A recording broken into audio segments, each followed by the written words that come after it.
예레미야가 3장 55절에서 66절까지 말씀을 교독합니다. 여호와여, 내가 심히 깊은 구덩이에서 주의 이름을 불렀나이다. 주께서 이미 나의 음성을 들으셨사오니 이제 나의 탄식과 부르짖음에 주의 귀를 가리지 마옵소서. 내가 주께 아랫날에 주께서 내게 가까이하여 이르시되 두려워하지 말라 하셨나이다. 주여, 주께서 내 심령의 원통함을 풀어주셨고 내 생명을 속량하셨나이다.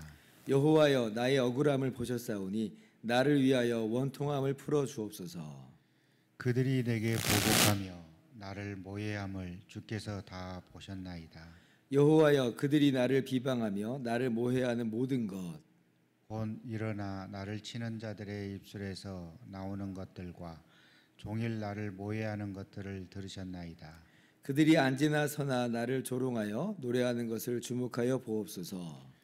여호와여, 주께서 그들의 손이 행한 대로 그들에게 봉하사 그들에게 거만한 마음을 주시고 그들에게 저주를 내리소서. 주께서 진노로 그들을 뒤쫓으사 여호와의 하늘 아래에서 멸하소서. 아멘. 할렐루야. 하나님의 크신 은혜와 평강이 오늘도 변함없이 여러분 가운데 가득 넘치기를 주님의 이름으로 축원합니다. 우리가 어제요, 예레미야 선지자가 우리가 여호와께로 돌아가자, 마음과 손을 하나님께 들자 하고 이제 공동체로서 함께 기도하는 것을 읽었습니다. 그런데 이제 그렇게 기도하는 중에 선지자가 다시금 마음이 아파져 오는 것을 금할 수가 없는 거예요. 왜냐하면 그만큼 지금 이스라엘이 겪는 참상과 비극이 너무나도 비참하고 끔찍했기 때문에 그렇습니다. 그래서 이 선지자의 이제 눈에 다시 눈물이 막 주르륵 이제 흐르는 거예요. 어쩌면 기도하자 해서 함께 이제 기도를 인도하는데 그런 이스라엘의 비극과 참상이 이제 눈에 들어올 때에 어쩌면 그것이 이 선지자로 하여금 기도의 힘을 좀 잃게 만드는 그런 모습이다라고 할 수 있겠습니다. 정말 절망스럽잖아요. 지금 앞에 처해 있는 현실은 지금 꿈쩍도 하지 않는 그런 비참한 상황 속에서 놓여져 있기 때문에 어쩌면 깊은 절망감이 찾아왔을 수도 있겠습니다. 54절 그래서 보니까 물이 내 머리 위로 넘치니 내가 스스로 이르기를 이제는 멸절되었다 하도다.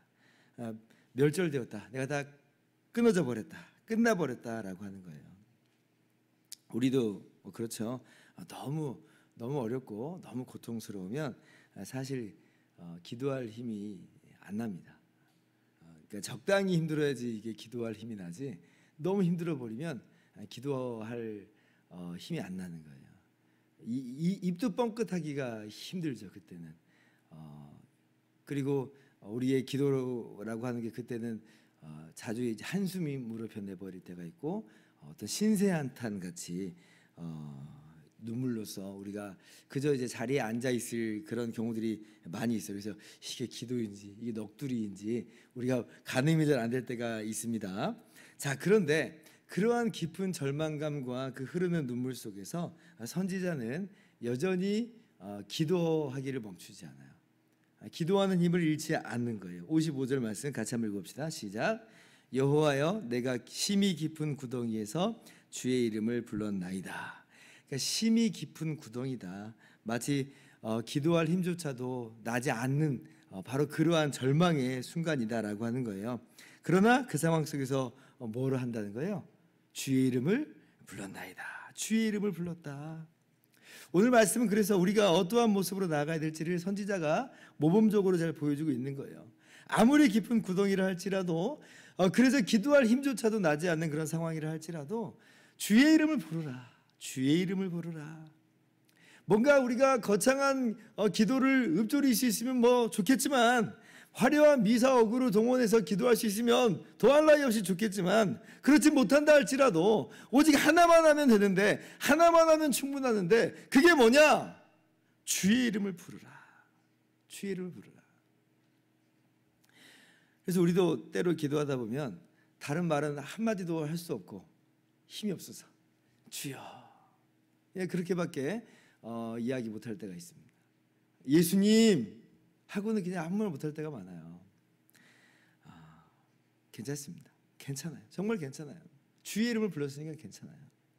다른 우리가 어떠한 기도의 내용을 그 안에 덧붙여서 기도하지 못할지라도 주의 이름을 부르는 그 한 가지로 이미 충분한 거예요. 왜냐하면 우리가 부르는 그 주님은 온 우주 만물의 창조주 하나님이고 지금도 다스리신 하나님이고 그러므로 모르는 것이 없어요. 못 행하시는 것이 없으세요. 그러니까 주님의 이름을 부르면 그 자체로 이제 끝난 겁니다. 다 된 거예요, 사실은. 환난 날에 나를 부르라. 내가 너를 건지리니 네가 나를 영화롭게 하리라.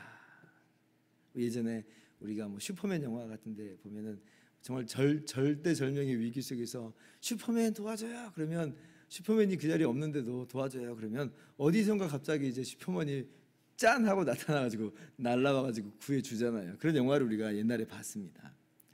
근데 우리 하나님 그 정도만이 아니잖아요.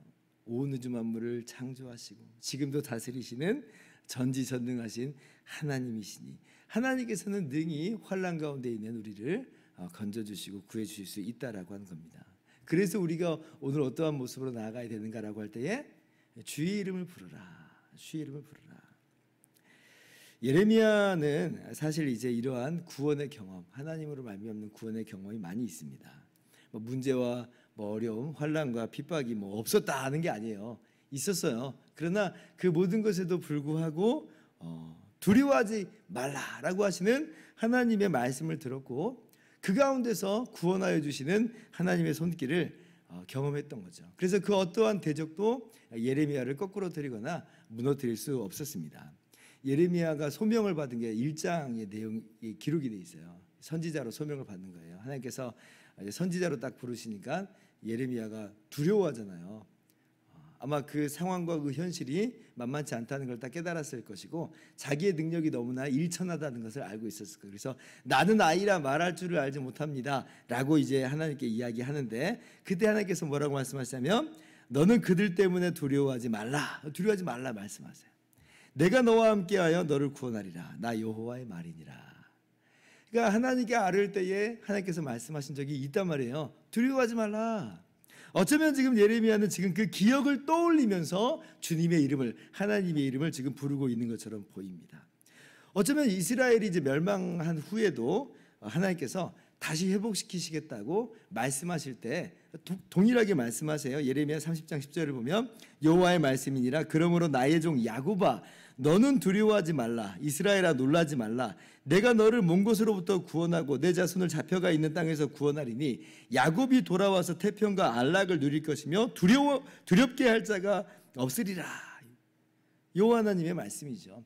두려워하지 말라. 이스라엘 향해서도 두려워하지 말라 이렇게 말씀하셨어요. 이미 멸망 안 시키시겠다는 게 아니라 멸망한 후에 돌아오게 하실 것을 약속하신 그런 대목입니다. 그러니까 예레미야도 이 말씀을 알잖아요. 왜냐하면 예레미야에게 주신 말씀이니까. 그러니까 예레미야는 이미 그 기억이 있는 거예요. 하나님께서 두려워하지 말라 하셨나이다. 내가 선지자직을 수행할 때에도 내가 처음에 선지자의 소명을 받을 때에도 선지자직을 수행할 때에도 그리고 이스라엘이 멸망당한 것을 예고한 이후에도 하나님께서는 여전히 항상 주님을 만날 때에 두려워하지 말라 이렇게 말씀하신 거죠. 그 기억을 떠올리면서 오늘 하나님의 이름을 부른 겁니다. 주의 이름을 부르면서 59절 그러하오니 여호와여 원통함을 풀어주십시오. 지금 이 소송 가운데 있는데 나의 변호인이 되어주십시오. 나를 건져주시옵소서. 그렇게 기도하고 있는 거예요. 그래서 이 예레미야의 이 기도를 우리가 우리의 오늘의 기도의 모범으로 삼아야 할 텐데요. 그래서 이제 어떠한 일이 이루어지는지 우리가 너무나 잘 알고 있죠. 물론 당장 이제 모든 것들이 다 변화되는 건 아니었습니다. 그러나 70년 뒤에 어떤 일이 있게 돼요. 바벨론으로 완전히 멸망해서 포로로 끌려갔고 이제는 다 없어져 버렸다. 진멸되어 버렸다라고 여겨졌지만 그러나 그렇지 않았잖아요. 70년 만에 하나님께서 오히려 바벨론 제국을 멸하시고 그리고 이스라엘 백성들을 포로에서 돌아오게 하시는 놀라운 회복의 역사를 이루시는 것을 우리가 보게 됩니다. 기도의 응답이에요. 기도의 응답이에요. 그래서 오늘 우리가 마찬가지로 주님의 이름을 부르는 겁니다. 그렇다면 우리가 부르는 주님의 이름은 과연 어떤 이름입니까? 우리가 알고 있는 가장 위대한 주님의 이름이 뭡니까? 물론 이제 사람마다 저는 주님의 이름이라고 하면 뭐 이런 이름으로 불러요, 기도해요, 괜찮아요. 그런데 저는 어떤 이름으로 부르냐면 제가 알고 있는 가장 위대한 이름은 예수님. 그 이름만큼 우리에게 좋은 이름이 없고 그 이름보다 더 위대한 이름이 우리에게 없는 거예요. 마태복음 1장 21절에 예수님의 그 이름의 뜻이 어떤 것인지 설명하여 주셨죠. 아들을 낳으리니 그 이름을 예수라 하라. 이는 그가 자기 백성을 그들의 죄에서 구원할 자이심이니라. 그래서 우리가 예수님 그럴 때 자기 백성이라고 했으니까 예수님은 우리의 왕이십니다. 우리는 주님의 백성입니다 라고 하는 그 고백이 우리가 예수님 하고 부를 때 그 고백이 그 의미예요. 우리가 예수님이라고 부를 때 자기 백성을 그들의 죄에서 구원하신다고 했으니까 우리가 예수님이라고 부를 때 그 의미는요, 예수님은 우리의 모든 죄를 다 죄 문제를 해결하시는 우리의 구원자십니다. 그러니까 다른 것 거기에 덧붙이지 않을지라도 우리가 예수님 그럴 때 이런 내용이 우리의 부름 속에 이미 담겨져 있는 거죠. 이게 예수님이라고 부르는 우리의 고백이에요. 우리의 왕이시고 구원자가 되시는 예수님은 우리의 기도를 들으십니다. 부활하셔서 지금도 하나님 보좌 우편에서 온 우주 만물을 통치하시는 예수님께서 능히 우리와 함께 하시면서 우리의 모든 문제를 해결하여 주세요. 그래서 오늘도 우리가 예수님의 이름을 부르면서 나갔으면 좋겠습니다. 예수님 하고 주님의 이름을 부를 때에 하나님께서 오늘도 여러분을 만나주시고 응답하시고 놀라운 일을 이루실 줄을 믿습니다. 기도하겠습니다.